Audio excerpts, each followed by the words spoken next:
preniez la peine de parler à votre maître de la part de ma maîtresse.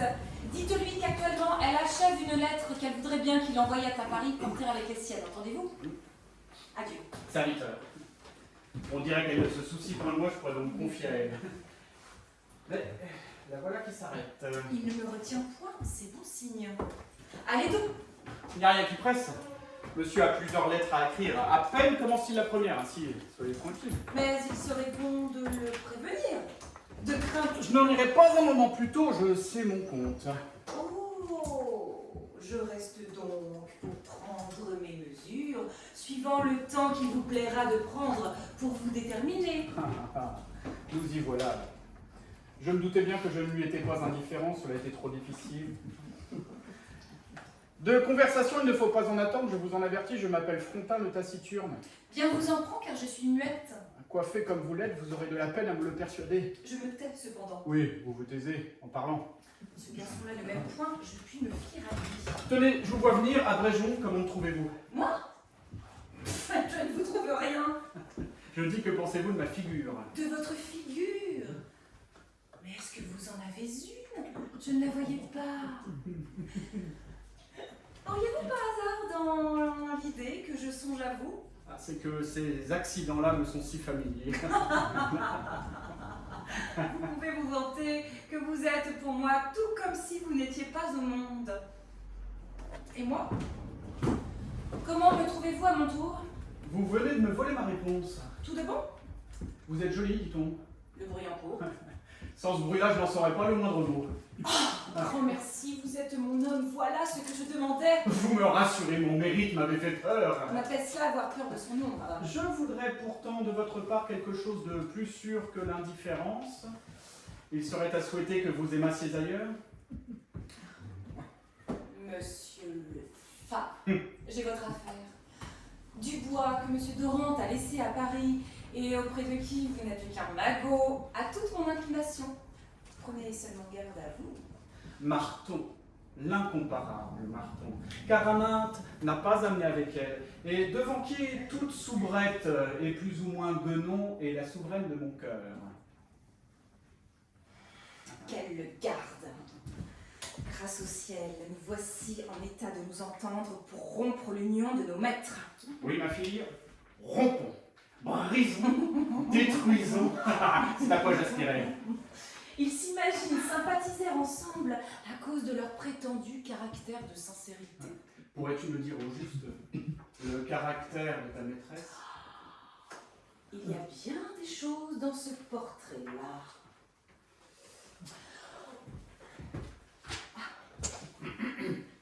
En gros, je te dirais qu'elle est vaine, envieuse et caustique.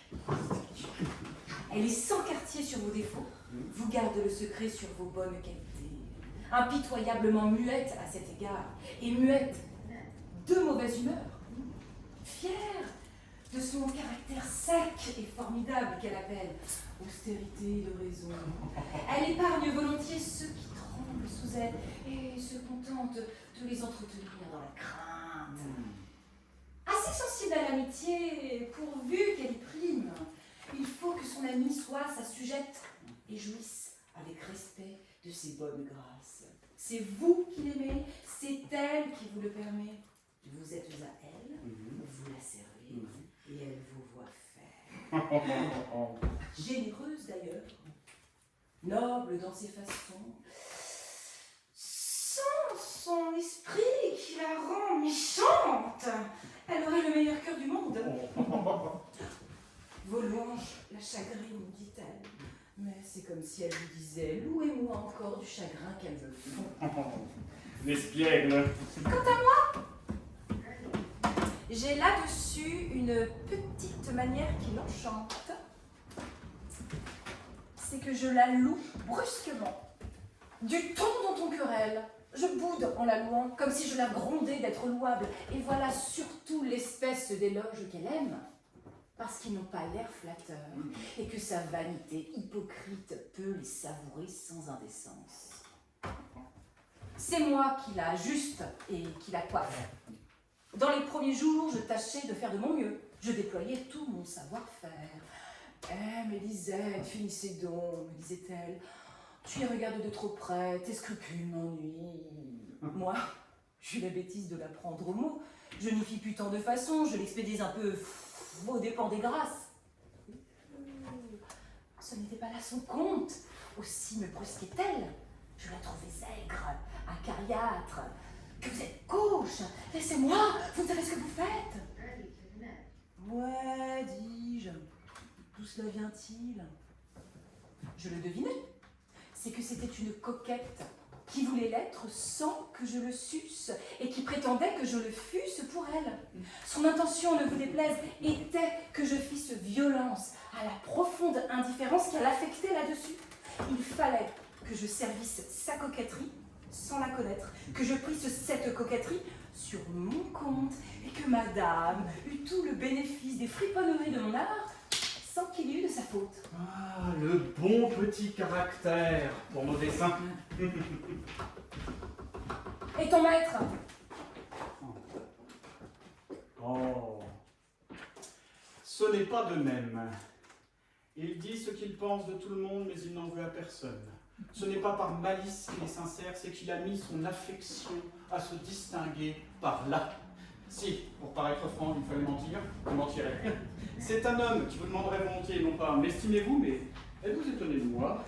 Son but n'est pas de persuader qu'il vaut mieux que les autres, mais qu'il est autrement fait qu'eux, qu'il ne ressemble qu'à lui.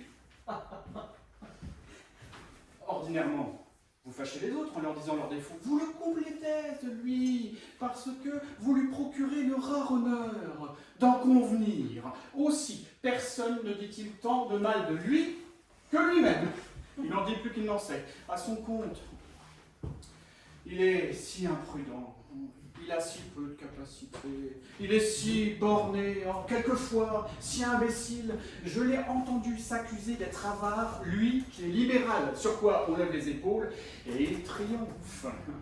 Il est connu partout pour homme de cœur, et je ne désespère pas que quelques jours il ne dise qu'il est poltron, car plus les médisances qu'il fait de lui sont grosses, et plus il a de goût à les faire, à cause du caractère original que cela lui donne.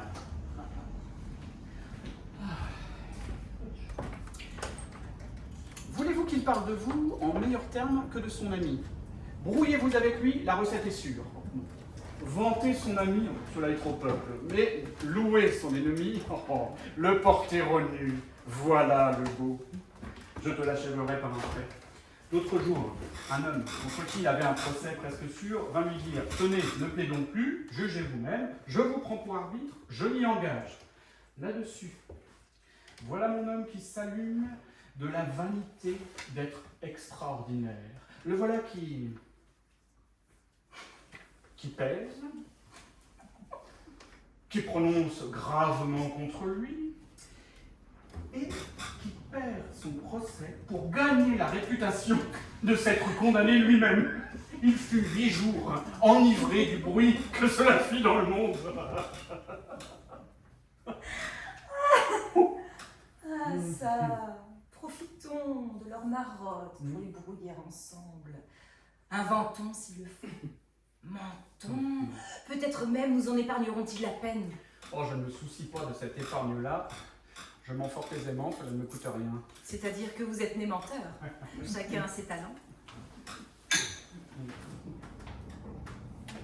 Ne pourrions-nous pas imaginer par avance quelques matières de combustion toutes prêtes? Nous sommes gens d'esprit. Attends, je rêve. Chut, vas-y, maître. On va t'acheter ailleurs. Je n'ai pas le temps, il faut que je m'en aille. Eh bien, dès qu'on n'y sera plus, auras-tu le temps de revenir? Je te dirai ce que j'imagine. Oui, tu n'as qu'à te trouver ici dans un quart d'heure. Adieu. À propos, puisque voilà l'ergasse, parle-lui de la lettre de Madame la Marquise. What? Monsieur, Lisette a un mot à vous dire. Oui, monsieur. Madame la Marquise vous prie de n'envoyer votre commissionnaire à Paris qu'après qu'elle lui aura donné une lettre.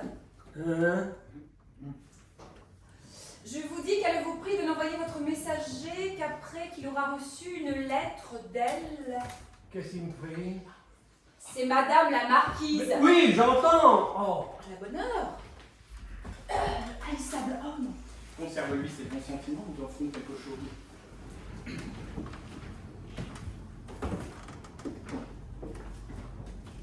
Me voyez-vous, Ergast? Voilà qui est fini, vous dis-je, j'entends. Qu'entendez-vous?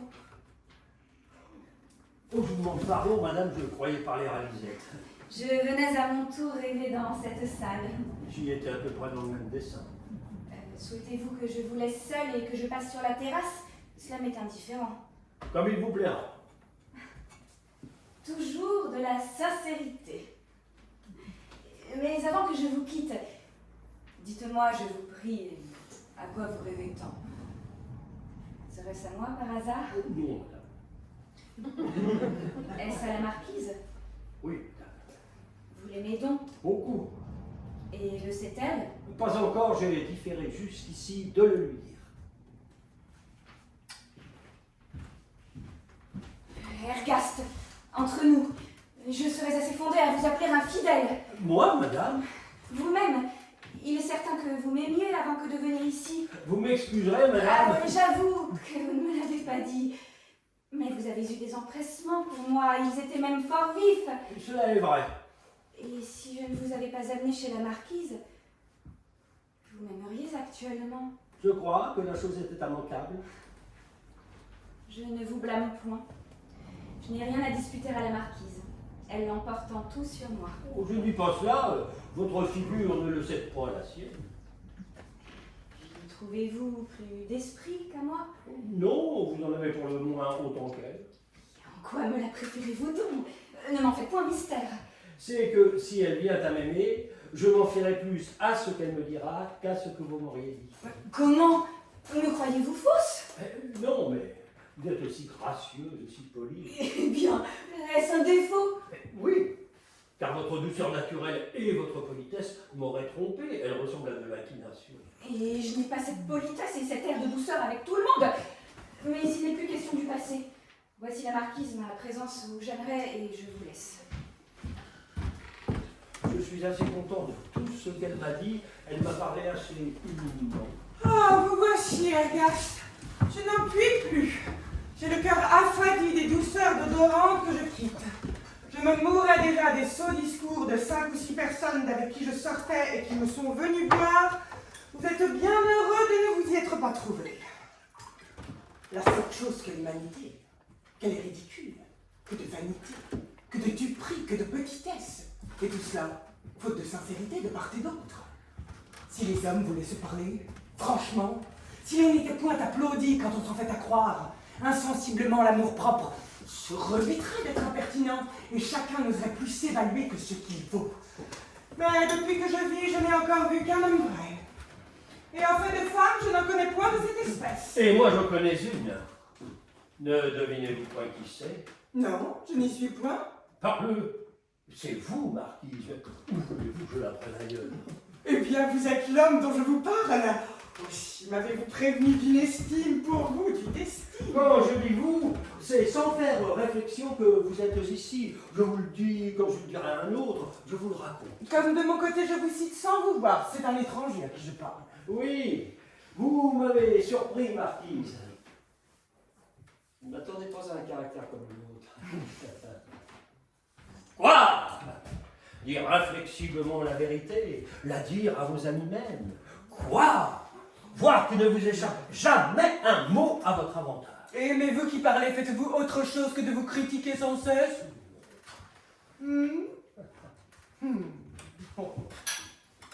Revenons à vos originaux. Quelle sorte de gens étaient-ce? Oh, les sottes gens. L'un était un jeune homme de 28 à 30 ans, infâme, toujours agité du plaisir de se sentir fait comme il est.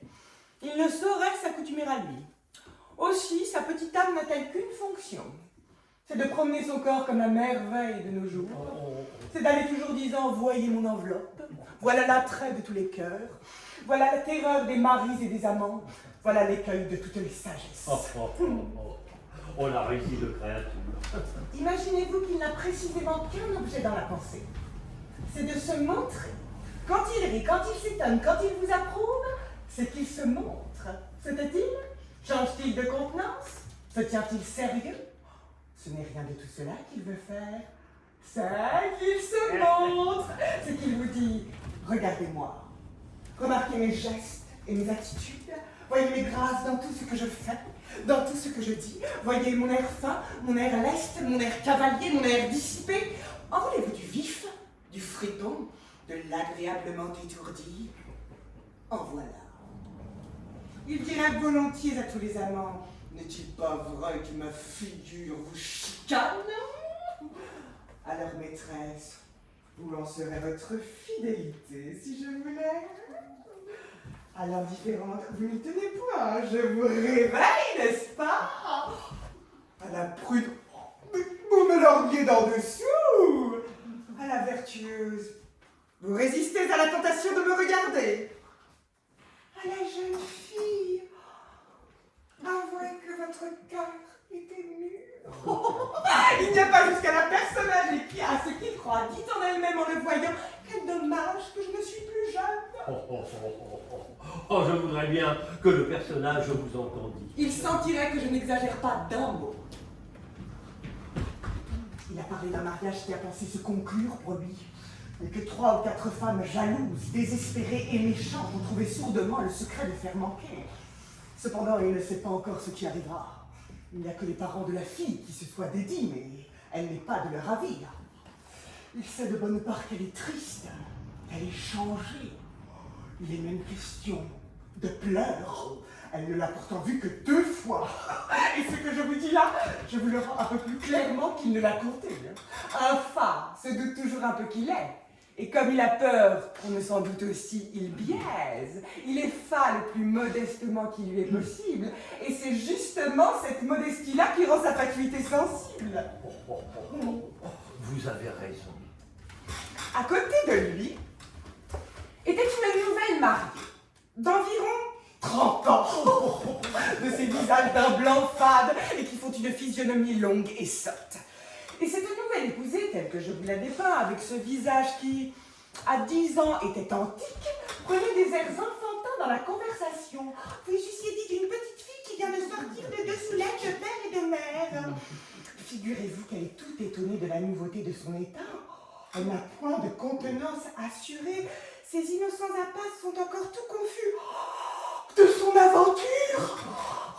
Elle n'est pas encore bien sûre qu'il soit honnête d'avoir un mari. Elle baisse les yeux quand on la regarde. Elle ne croit pas qu'il lui soit permis de parler si on ne l'interroge.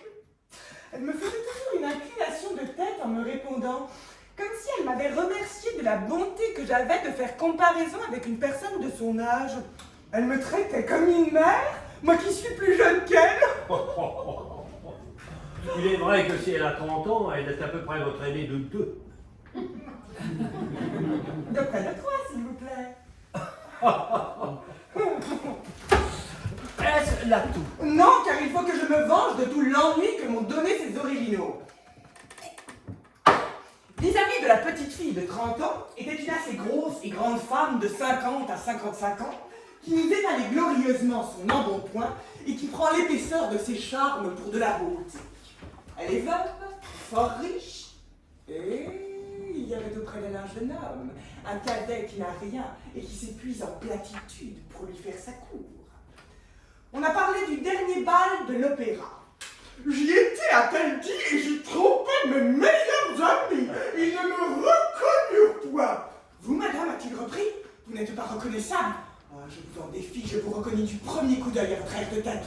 Eh, comment cela, monsieur? Oui, madame, à je ne sais quoi de noble et d'aisé qui ne pouvait appartenir qu'à vous. Et puis, vous êtes un gant. Et comme, grâce au ciel, nous avons une main qui ne ressemble guère à d'autres, en la voyant, je vous nommais. Et cette main sans père, si vous l'aviez vue, monsieur, est assez blanche, mais large, ne vous déplaise, mais charnue, mais boursouflée, mais courte, et tient au bras le mieux nourri que j'ai vu de ma vie. Je vous en parle savamment, car la grosse dame au grand air de tête prit longtemps du tabac pour exposer cette main unique qui a de l'étoffe pour 4 et qui finit par des doigts d'une grosseur, d'une brièveté, à la différence de ceux de la petite fille de 30 ans qui sont comme des filets. Un peu de variété ne gâte rien. Notre cercle finissait par un petit homme qu'on trouvait si plaisant, si sémillant, qui ne dit rien et qui parle toujours. C'est-à-dire qu'il a l'action vive, l'esprit froid et la parole éternelle. Il était auprès d'un homme grave Qui décide par monosyllabes et dont la compagnie paraissait faire grand cas. mais à vous dire vrai, je soupçonne que tout son esprit est dans sa perruque. Elle est ample et respectable, et je le crois fort borné quand il ne l'a pas. Les grandes perruques m'ont si souvent trompé que je n'y crois plus. Il est constant qu'il ait de certaines têtes sur lesquelles elles en imposent. Grâce au ciel, la visite a été courte, je n'aurais pu la soutenir longtemps, et je viens respirer avec vous. Quelle différence de vous à tout le monde. Mais dites,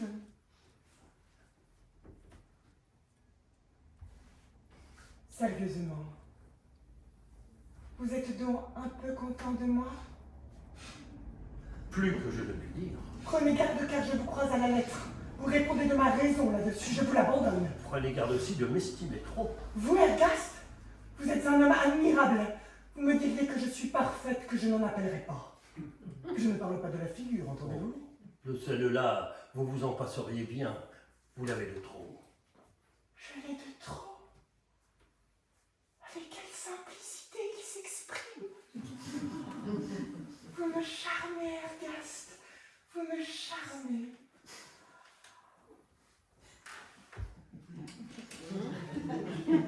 À propos, vous envoyez à Paris. Dites à votre homme qu'il vienne chercher une lettre que je vais achever. Il n'y a qu'à le dire à Frontin que je vois. Frontin! Monsieur, Suivez madame. Elle va vous donner une lettre que vous remettrez à celui que je vais partir pour Paris.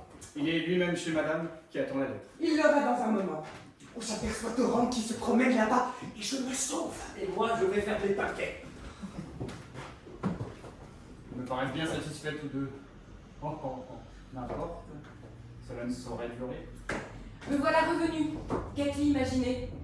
Toute réflexion faite, je conclus qu'il faut d'abord commencer par nous brouiller deux. Que veux-tu dire? À quoi ça nous mènera-t-il?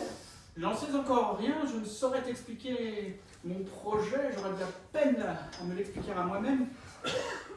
Ce n'est pas un projet, c'est une confusion d'idées, fort spirituelles, qui n'ont peut-être pas le sens commun, mais qui me flattent.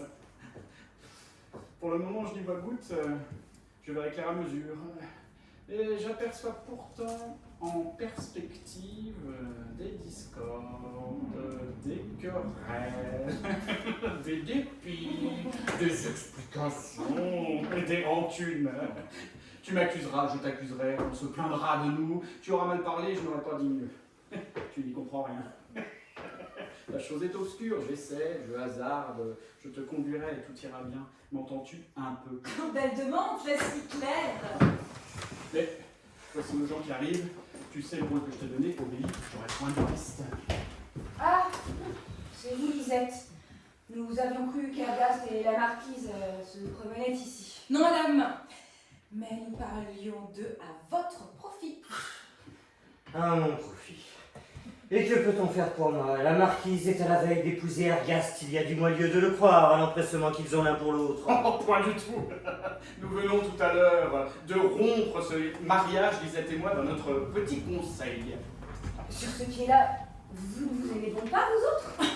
On ne peut pas moins. Mon étoile ne veut pas que je rende justice à mademoiselle. Et la mienne veut que je rende justice à monsieur. Nous avions déjà conclu l'affaire avec d'autres, et madame loge chez elle, la petite personne que j'aime. Quoi? Marteau? Vous l'avez dit, madame, mon amour est de sa façon. Quant à mademoiselle, son cœur est allé à Dubois, c'est lui qui le possède. J'en serais charmé, Lisette. Laissons là ce détail. Vous aimez toujours ma maîtresse. Dans le fond, elle ne vous haïssait pas et c'est vous qui l'épouserez, je vous la donne. Et c'est madame à qui je prends la liberté de le transporter mon maître. Vous me le transportez, Frontin. Et que savez-vous si je voudrais de lui? Madame a raison, tu ne lui feras pas là un grand présent. Vous parlez fort mal, Lisette. Ce que j'ai répondu à Frontin ne signifie rien contre Ergast, que je regarde comme un des hommes les plus dignes de l'attachement d'une femme raisonnable. Quel bonheur! Oh, je le trouverai un homme fort ordinaire, je vais le regarder comme un homme fort. pour le moins aussi rare que ta maîtresse, soit dit sans préjudice de la reconnaissance que j'ai de la bonne chère que j'ai fait chez elle. Un peu la fracas, prenez garde à ce que vous direz de madame la marquise. Monsieur, je défends mon maître. Voyez-moi cet animal, c'est bien à toi à parler d'elle. Tu me fais là une belle comparaison. Qu'appelles-tu une comparaison? Allez, Lisette, vous êtes une impertinente avec vos airs méprisants contre un homme dont je prends le parti. Et votre maîtresse elle-même me fera raison du peu de respect que vous avez pour moi. Tardy. Voilà bien du bruit pour un petit mot. C'est donc le phénix, Ergast? Ta maîtresse en est-elle un plus que nous? Paix, vous dis-je. Monsieur, je suis indigné. Qu'est-ce donc que sa maîtresse qui la relève tant au-dessus de mon maître?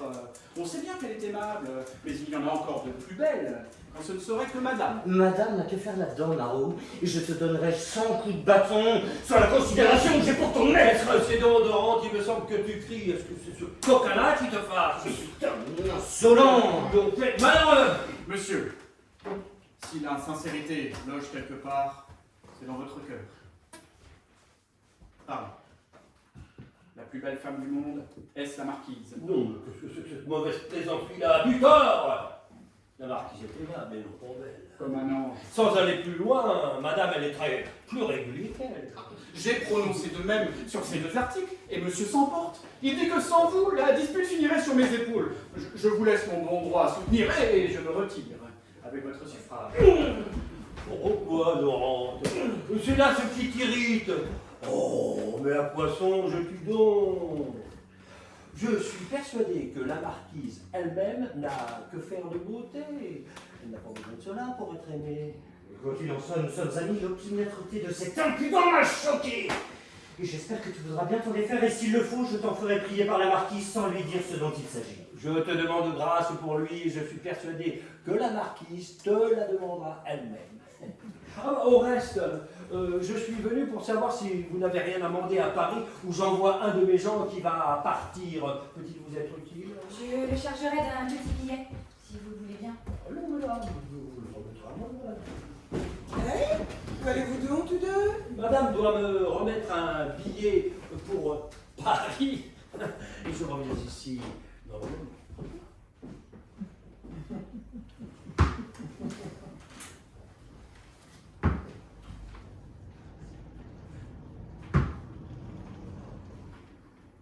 Eh bien, Doran, me promènerai-je avec un mulet?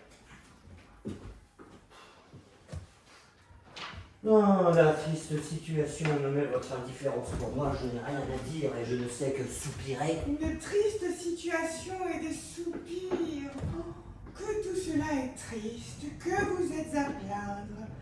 Mais soupirez-vous quand je n'y suis point, Doran? J'ai dans l'esprit que vous me gardez vos langueurs. Morbleu, madame, n'abusez point du pouvoir de votre beauté. Ne vous suffit-il pas de me préférer un rival? Pouvez-vous encore avoir la cruauté de railler un homme qui vous adore? Qui m'adore. L'expression est grande et magnifique, assurément. Mais je lui trouve un défaut. C'est qu'elle me glace. Et vous ne la prononcez jamais que je ne sois tentée d'être aussi muette qu'une idole. Vous me désespérez. Fut-il jamais d'homme plus maltraité que je le suis? Fut-il de passion plus méprisée? Passion? J'ai vu ce mot-là dans Cyrus ou dans Cléopâtre. Eh, Doran, vous n'êtes pas indigne qu'on vous aime. Vous avez de tout. De l'honneur, de la naissance, de la fortune et même des agréments. Je dirais même que vous m'auriez peut-être plu. Mais je n'ai jamais pu me fier à votre amour. Je n'y ai point de foi, vous l'exagérez trop. Il révolte la simplicité de caractère que vous me connaissez. M'aimez-vous beaucoup? Ne m'aimez-vous guère? Faites-vous semblant de m'aimer? C'est ce que je ne saurais décider. Le moyen d'en juger mieux à travers toutes les emphases ou toutes les impostures galantes dont vous l'enveloppez. Je ne sais plus que soupirer, dites-vous. Y a-t-il rien de si plat? Un homme qui aime une femme raisonnable ne dit point « je soupire ». Ce mot n'est pas assez sérieux pour lui, pas assez vrai. Il dit « je vous aime, je voudrais bien que vous m'aimassiez, je suis bien mortifié que vous ne m'aimiez pas ». Voilà tout. Et il n'y a que cela dans votre cœur non plus. Vous n'y verrez ni que vous m'adorez, car c'est parler en poète, ni que vous êtes désespéré, car il faudrait vous enfermer.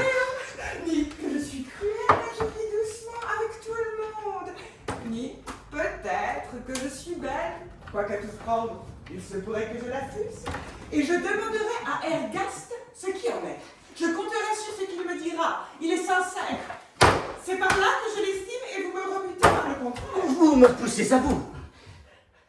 Mon cœur, on est plus croyable qu'un misanthrope qui voudra peut-être passer pour sincère à vos dépens et aux dépens de la sincérité même. À mon égard, je n'exagère point. Je dis que je vous adore, et cela est vrai. Ce que je sens pour vous ne s'exprime que par ce mot-là. Il s'appelle aussi mon amour une passion, parce que c'en est une.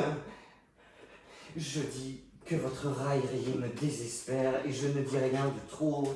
Je ne saurais rendre autrement la douleur que j'en ai. Et s'il ne faut pas m'enfermer, c'est que je ne suis qu'affligé, Toupet.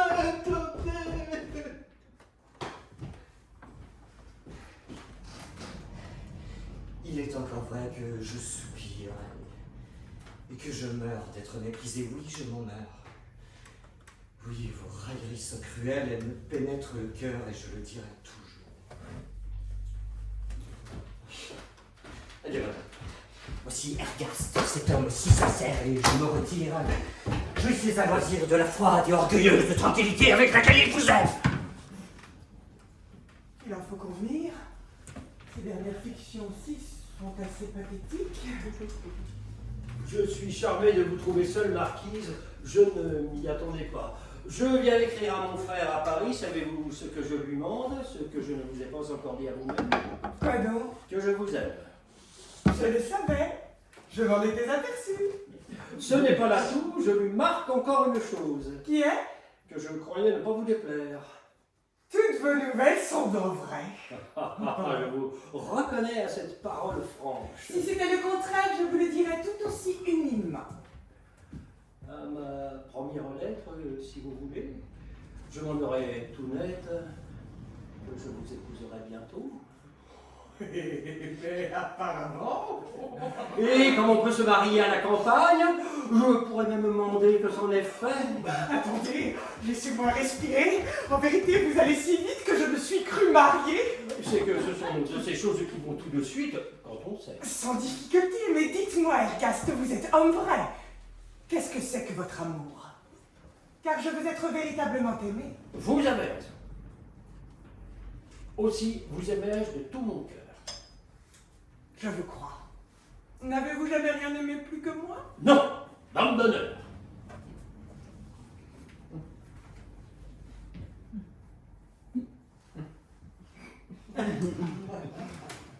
Passe pour autant une fois dans ma vie. Oui, je pense bien avoir aimé autant pour plus. Je n'en ai pas l'idée. Je crois que cela ne serait pas possible. Oh, très possible, je vous en réponds. Rien n'empêche que vous m'aimiez encore davantage. Je n'ai qu'à être plus aimable et cela ira plus loin. Passons. Laquelle de nous deux vaut le mieux? De celle que vous aimiez ou de moi? Ce sont des grâces différentes, mais elle en avait infiniment. C'est-à-dire un peu plus que moi. À ma foi, je serais fort embarrassé de décider là-dessus. Et moi non, je prononce, votre incertitude décide. Comptez aussi que vous l'aimez plus que moi. Je ne crois rien. Oh, vous rêvez. Ne mettons pas toujours les gens à proportion de ce qu'ils sont aimables. Et dès qu'elle l'était, plus que je ne la suis, qu'elle avait plus de grâce, il a bien fallu que vous l'aimassiez davantage. Votre cœur n'a guère de mémoire. Elle avait plus de grâce, c'est ce qui est indécis. Et si indécis, que je penche à croire que vous en avez bien longtemps. Oui. Penchez-vous. Vraiment. Cela est considérable. Mais savez-vous à quoi je penche, moi? Non. À laisser là cette égalité si équivoque. Elle ne me tente point, j'aime autant la perdre que de la gagner, en vérité. Je n'en doute pas, je sais votre indifférence là-dessus. D'autant plus que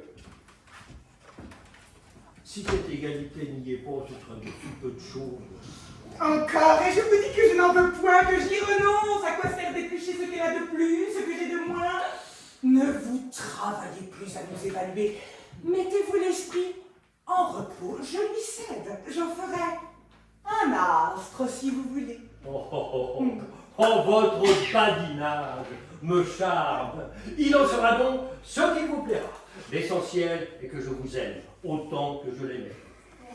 Vous me faites bien de la grâce. Quand vous aurez ratrié, je ne m'en plaindrai pas. Continuons. Vos naïvetés m'amusent, elles sont de si bon goût. Vous avez paru. Ce me semble avoir quelque inclination pour Aramante. Oui, je me suis senti quelque envie de l'aimer. La difficulté de pénétrer ses dispositions m'a rebuté. On risque toujours de se méprendre avec elle et de croire qu'elle est sensible quand elle les connaît. Cela ne me convient pas. Je fais grand cas d'elle. Comment la trouvez-vous? À qui de nous deux, amour à part, donneriez-vous la préférence? Ne me trompez point. Jamais. Aussi, voici ce que je pense. Araminte, à de la beauté, on peut dire que c'est une belle femme. Très bien. Et quant à moi, à cet égard-là, je n'ai qu'à me cacher, n'est-ce pas? Pour vous, marquise, vous plaisez tout J'ai tort, je passe l'étendue de mes droits. Ah, le sot homme, qu'il est plat. Mais de quoi riez-vous donc? Franchement, c'est que vous êtes un mauvais connaisseur. Et qu'à dire vrai, nous ne sommes belles ni l'une ni l'autre. Il me semble pourtant qu'une certaine régularité de traits... Vision, vous dis-je, pas plus belle l'une que l'autre. De la régularité dans les traits d'Araminte. De la régularité. Vous me faites pitié.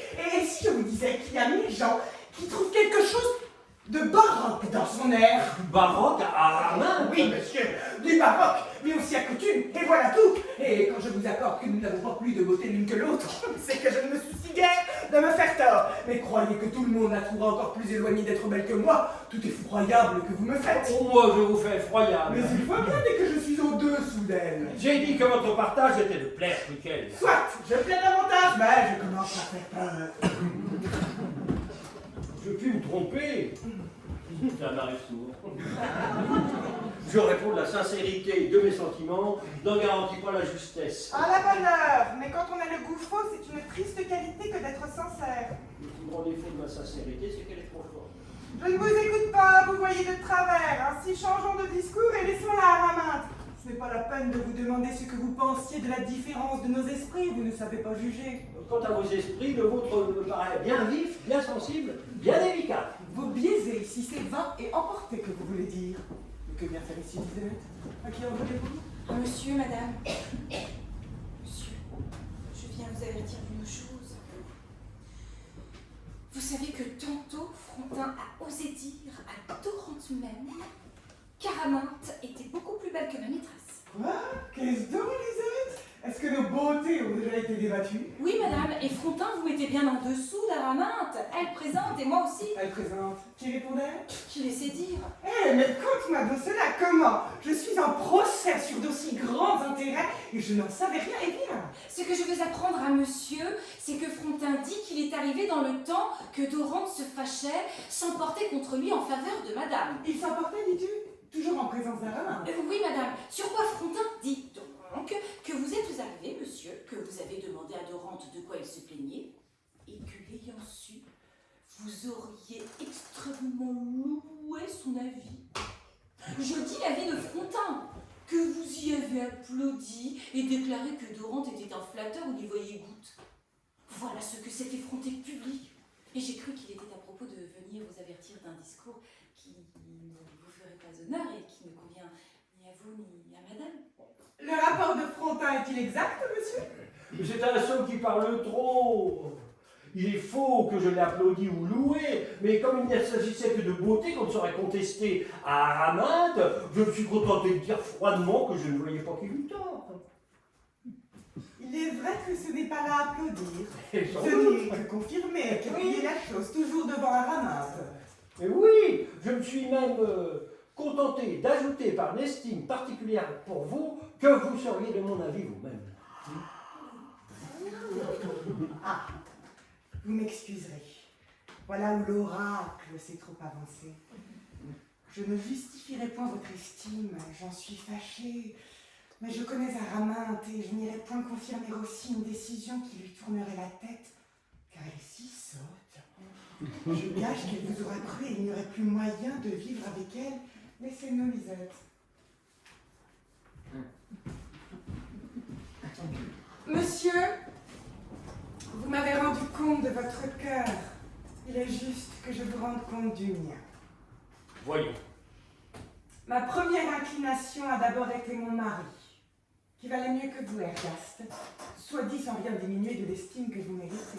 Après, madame.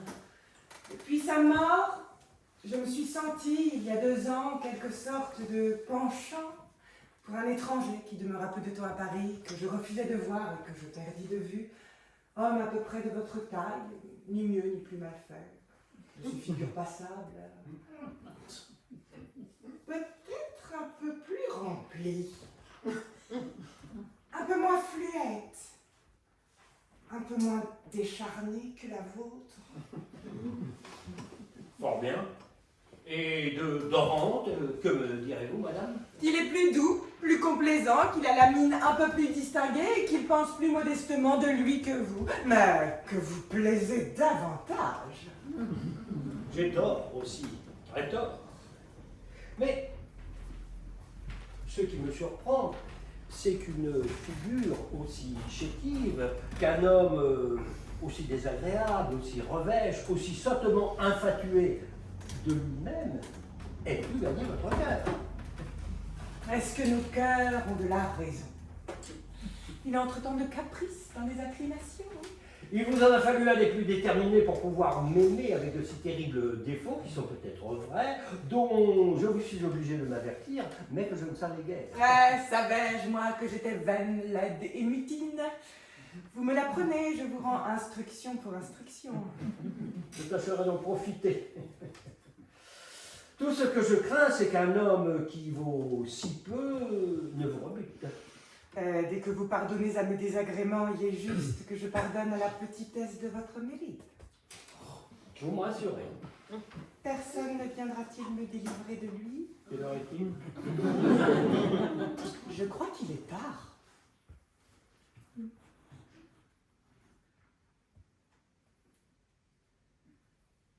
Ne trouvez-vous pas que le temps se brouille? Oui, nous aurons de l'orage.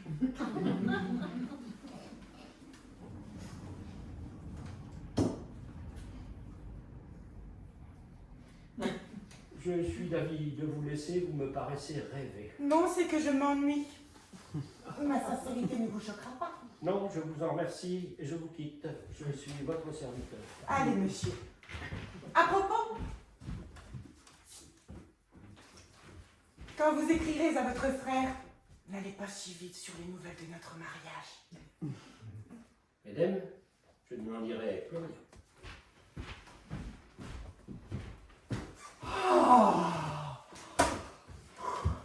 Je respire. Quel homme avec son imbécile sincérité. Assurément, s'il dit vrai, je ne suis pas une jolie personne. Eh bien, madame, que dites-vous d'Ergaste? Est-il assez étrange? Eh, mais après tout, peut-être pas si étrange, Lisette. Je ne sais plus qu'en penser moi-même. Il a peut-être raison. Je me méfie de tout ce qu'on m'a dit jusqu'ici de flatteur pour moi. Et surtout de ce que m'a dit ton Dorante, que tu aimes tant, et qui doit être le plus grand fourbe, le plus grand menteur avec ses adulations. Oh, que je me suis bon gré de l'avoir rebuté. Fort bien, c'est-à-dire que nous sommes tous des aveugles. Toute la terre s'accorde à dire que vous êtes une des plus jolies femmes de France, je vous épargne le mot de belle. Et toute la terre en a menti. Elisette, est-ce qu'on est sincère? Toute la terre est polie. Oh, vraiment, oui, le témoignage d'un hypocondre est bien plus sûr. Il peut se tromper, Lisette, mais il dit ce qu'il voit. Où a-t-il donc pris des yeux? Vous m'impatientez. Je sais bien qu'il y a des minois d'un mérite incertain qui semblent jolis aux uns, qui ne le semblent pas aux autres. Et si vous aviez un de ceux-là qui ne laisse pas de distinguer beaucoup une femme, j'excuserais votre méfiance. Mais le vôtre est charmant. Petits écrans, jeunes et vieux, tout en convient, jusqu'aux femmes. Il n'y a qu'un cri là-dessus. Quand on me donnait à vous, que me dit-on? Vous allez servir une dame charmante. Quand je vous vis, comment vous trouvais-je? Charmante. Ceux qui viennent ici, ceux qui vous rencontrent, comment vous trouvent-ils? Charmante. À la ville, aux champs, c'est le même écho, partout, charmante. Que diantre! Y a-t-il rien de plus confirmé, de plus prouvé, de plus indubitable? Il est vrai qu'on ne dit pas cela d'une figure ordinaire. Mais tu vois pourtant ce qui m'arrive. Parti, vous avez un furieux penchant à vous rabaisser. Je n'y saurais tenir. La petite opinion que vous avez de vous est insupportable. Ta colère me divertit. Tenez, il vous est venu tantôt compagnie. Il y avait des hommes et des femmes. J'étais dans la salle d'en bas quand ils sont descendus. J'entendais ceux qui disaient, ils parlaient de vous. Précisément de beauté, d'agrément. En descendant. Oui, en descendant. Mais il faudra que votre hypocondre les redresse, car ils étaient aussi sots que moi. Et que disait-il donc? Des bêtises, ils n'avaient pas le sens commun. C'était des yeux fins, un regard vif, une bouche, un sourire, un teint, des grâces, enfin, des visions, des chimères. Et il ne te voyait point. Oh, vous me feriez mourir, la porte était fermée sur moi. Quelqu'un de mes gens pouvait être là. Oh, ce n'est pas par vanité au reste que je suis en peine de savoir ce qui en est, car est-ce par là qu'on vaut quelque chose? Non, c'est qu'il est bon de se connaître. Et voici le plus hardi de mes flatteurs. Il ne reste pas moins vous traiter des impertinences de frontin dont il a été témoin. Eh bien, monsieur, prétendez-vous que je vous passe encore vos soupirs, vos je vous adore, vos enchantements sur ma personne? Venez-vous encore m'entretenir de mes appas? J'ai interrogé un homme vrai pour achever de vous connaître. J'ai vu Ergast. Allez savoir ce qu'il pense de moi. Il vous dira si je dois être contente du seul amour-propre que vous m'avez supposé par toutes vos exagérations. Allez, monsieur, il vous apprendra que madame est laide. Comment? Oui, laide, c'est une nouvelle découverte. À la vérité, cela ne se voit qu'avec les lunettes d'Ergast. Il n'est pas question de plaisanter. Peu m'importe ce que je suis à cet égard. Ce n'est pas l'intérêt que j'y prends qui me fait parler. Pourvu que mes amis me croient le cœur bon et l'esprit bien fait, je les quitte du reste. Mais qu'un homme que je voulais estimer, dont je voulais être sûre et regarder comme une femme, dont je croyais que ses flatteries évoqueraient la petite cervelle. Voilà ce que je lui reproche. Et moi, madame, je vous déclare que ce n'est plus ni vous, ni vos grâces que je défends. Vous êtes fort libre de penser de vous ce qu'il vous plaira. Je ne m'y oppose point. Mais je ne suis ni un adulateur, ni un visionnaire. J'ai les yeux bons, j'ai le jugement sain, je sais rendre justice. Et je soutiens que vous êtes une des femmes du monde la plus aimable, la plus touchante. Je soutiens qu'il n'y aura point de contradiction là-dessus. Et tout ce qui me fâche en le disant, c'est que je ne saurais le soutenir sans faire l'éloge d'une personne qui m'outrage et que je n'ai nulle envie de louer. Je suis de même. On est fâché du bien qu'on dit d'elle. Mais comment ce petit Kergast me trouve difforme et vous charmante? Comment cela se peut-il? C'est pour votre honneur que j'insiste. Les sentiments varient-ils jusque-là? Ce n'est jamais que du plus au moins qu'on diffère, mais du blanc au noir, du tout au piège, je me perds. Gast est un extravagant, la tête lui tourne. Cet esprit-là ne fera pas bonne fin. Lui, je ne lui donne pas 6 mois sans avoir besoin d'être enfermé. Parlez, madame, car je suis piqué. C'est votre sincérité que j'interroge. Vous êtes-vous jamais présenté nulle part, au spectacle, en compagnie, que vous n'ayez fixé les yeux de tout le monde, qu'on ne vous y ait distingué? Mais qu'on ne m'ait distingué. Oui, madame, oui, je m'en fierai à ce que vous en savez. Je ne vous crois pas capable de me tromper. Voyons comment madame se tirera de ce passé. Il faut répondre. Eh bien, j'avoue que la question m'embarrasse. Morbleu, madame, pourquoi me condamnez-vous donc? Mais c'est Ah, Ergast. cet Ergast est si hypocondre qu'il a l'extravagance de trouver Araminte mieux que vous. Et cette Araminte, si dupe, qu'elle en était mieux. Qu'elle se rengorge. Et s'en estime plus qu'à l'ordinaire. Tout est bon. Cette pauvre petite femme. Je voudrais bien voir l'air qu'elle a dans sa nouvelle fortune. Elle est donc bien gonflée. Ma foi, je l'excuse. Il n'y a pas de femme en pareil cas qui ne se redressa aussi bien qu'elle. Taisez-vous, vous êtes un fripon. Mais s'en fout que je me redresse aussi, moi. Je parle d'elle, madame, et non pas de vous. Il est vrai que je me sens obligée de dire, pour votre justification, qu'on a toujours mis quelques différences entre elle et moi. Je ne serais pas de bonne foi si je le niais. Ce n'est pas qu'elle ne soit aimable. Très aimable. Mais en fait de grâce, il y a bien des degrés. J'en conviens, j'entends raison quand il faut. Oui, quand on vous y force. Pourquoi est-ce que je dispute? Ce n'est pas pour moi, c'est pour vous. Je ne demande pas mieux que d'avoir tort pour être satisfaite de votre caractère. Ce n'est pas que vous n'ayez vos défauts, vous en avez. Car je suis sincère aussi, moi, sans me vanter de l'être. Ah, mais vous me charmez, Dorante. Je ne vous connaissais pas, eh bien, ces défauts, je veux que vous me les disiez au moins, voyons. Ah, voyons. Est-il permis, par exemple, avec une figure aussi distinguée que la vôtre et faite autour, est-il permis de vous négliger quelquefois autant que vous le faites? Que voulez-vous? Ces distractions, c'est souvent par oubli de moi-même. Tant pis, ce matin encore, vous marchiez toute courbée, toute pliée en deux comme une femme de 80 ans, et cela avec la plus belle taille du monde. Oh oui, le plus souvent, cela va comme cela peut. Eh bien, tu vois, Lisette, en bon français, il me dit que je ressemble à une vieille, que je suis contrefaite, que j'ai mauvaise façon, et je ne m'en fâche point, je l'en remercie. D'où vient? C'est qu'il a raison et qu'il parle juste. J'ai 1000 fois envie de vous dire, comme on dit aux enfants, tenez-vous droite. Vous ferez fort bien. Je ne vous rendais pas justice, Dorante, et encore une fois, il faut vous connaître. Je doutais même que vous m'aimassiez, et je résistais à mon penchant pour vous. Ah, marquise. Oui, j'y résistais, mais j'ouvre les yeux, et tout à l'heure, vous allez être vengés. Écoutez-moi, Lisette, le notaire d'ici est actuellement dans mon cabinet qui m'arrange des papiers. Allez lui dire qu'il tienne tout prêt un contrat de mariage. Voulez-vous bien qu'il le remplisse de votre nom et du mien, Dorante? Vous me transportez, madame. Il y a longtemps que cela devrait être fait. Allez, Lisette, et approchez-moi cette table. Y a-t-il dessus tout ce qu'il faut pour écrire? Oui, madame, voilà la table.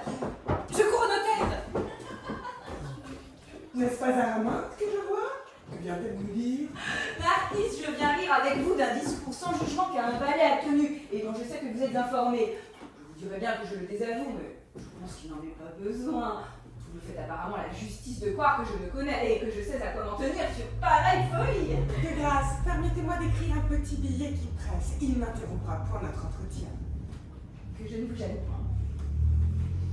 Ne parlez-vous pas de ce qui s'est passé tantôt devant vous, madame? De cela même. Eh bien, il n'y a plus qu'à vous féliciter de votre bonne fortune. Tout ce qu'on y pourrait souhaiter de plus, c'est qu'Agaste fût un meilleur juge. C'est donc par modestie que vous vous méfiez de son jugement. Car il vous a traité plus favorablement que moi. Il a décidé que vous plaisiez davantage. Et je changerais bien mon partage contre vous. Oui, Da, je sais qu'il vous trouve régulière, mais point touchante. C'est-à-dire que j'ai des grâces et vous des traits. Mais à vous dire vrai, je n'ai pas plus de foi à mon partage qu'au vôtre. Je dis le vôtre, parce qu'entre nous, nous savons que nous ne sommes belles ni l'une ni l'autre. Je croirais assez la moitié de ce que vous dites. La moitié. Madame, vous faut-il quelqu'un pour donner votre billet? Souhaitez-vous que j'appelle? Non, je vais le donner moi-même. Pardonnez si je vous quitte, madame, j'en agis sans façon. Je ne sais si je dois me présenter devant vous, madame. Je ne sais pas trop si je dois vous regarder moi-même.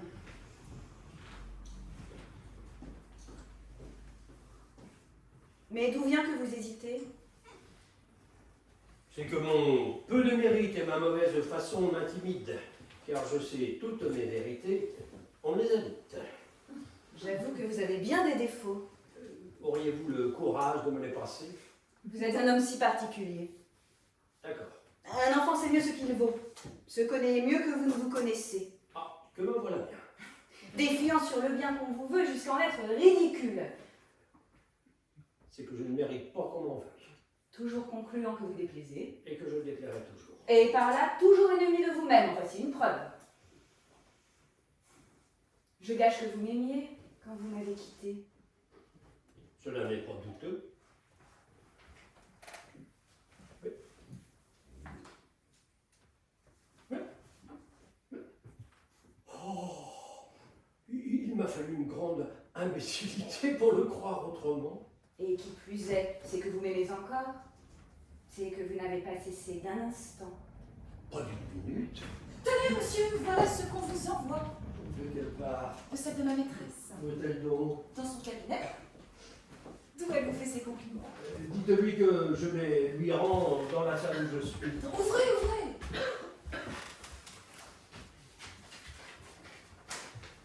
Vous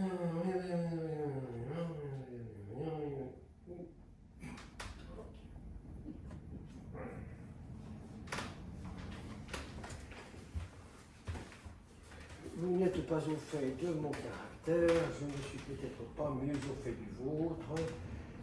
Quittons-nous, monsieur. Actuellement, nous n'avons point d'autre parti à prendre. Le conseil est bon, je vais l'assurer de ma parfaite obéissance. Ce n'est pas la peine, vous l'allez voir paraître. Et je ne suis envoyée que pour vous préparer sur votre disgrâce.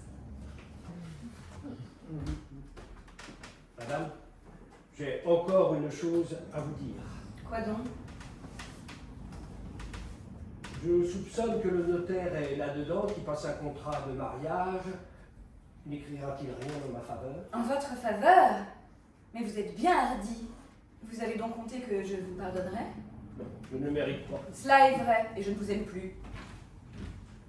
Mais quand le notaire viendra, nous verrons.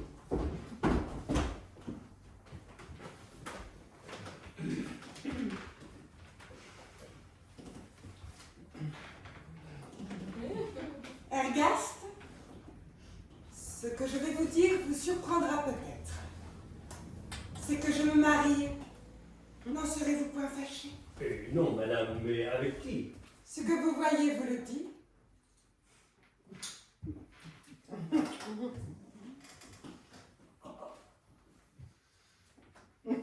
Laurent, avec que j'en ai de joie pour toi. Notre contrat de mariage est passé. C'est fort bien fait. Madame, dirais-je aussi que je me marie? Vous vous mariez. À qui donc? Tenez, voilà de quoi répondre. Ceci vous l'apprend.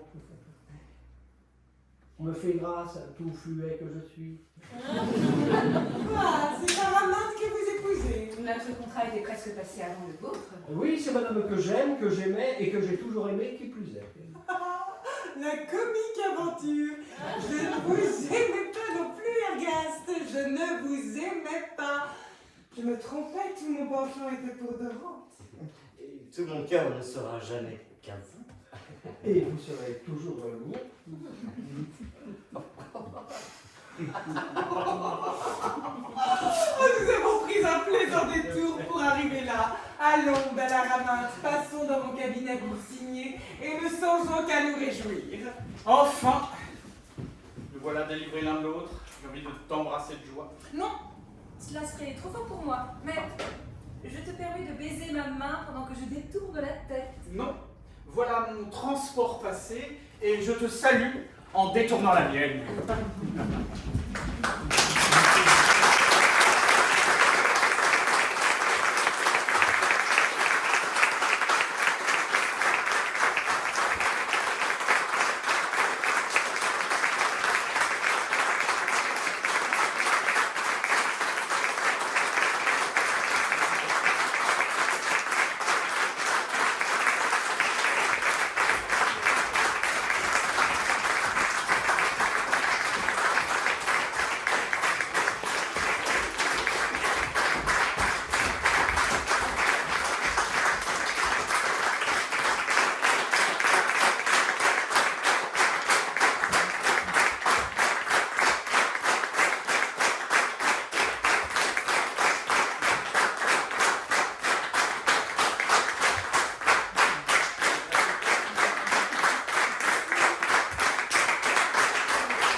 À venir dans le jardin boire un verre et il y aura une petite surprise.